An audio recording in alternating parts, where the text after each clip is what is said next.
Now, this is with regards to the practice of sunnat. I am told that it is actually emulating the practices done by Prophet Muhammad.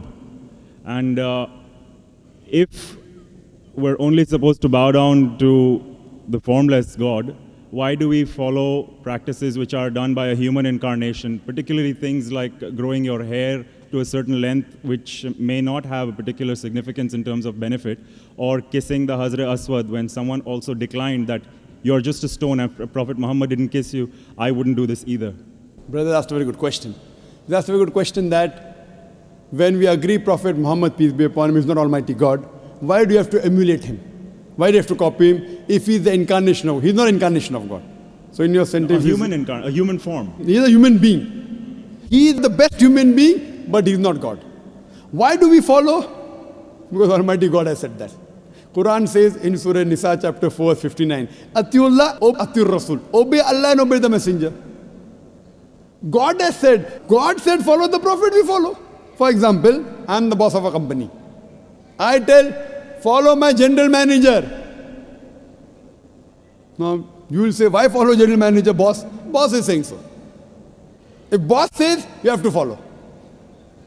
Unless the general manager goes against me, and if the trusted general manager never go against me.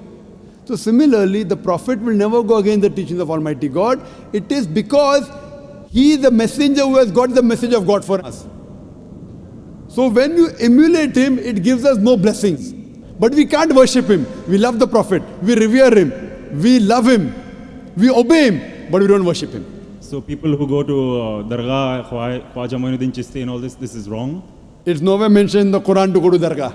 There's no hadith saying go to Dargah. And the second part, the significance of Hazrat Aswad? Hazrat Aswad again, because the Prophet kissed it, I'm emulating. It doesn't become the fard. It's not compulsory I have to do it. Sunnat means you will get blessing. But in Sunnat, if you don't do, there's no negative point. In fard, you have to do it. If you don't do it, negative points. Like praying 5 times, you have to do. Don't do negative points. Sunnat means if you do, plus points. If you don't do, no negative points. So these are additional bonus points. So if you want bonus, you can do it. Not compulsory. If you don't do also, no one can say that you're not a good Muslim. So when you do it, you get additional bonus point.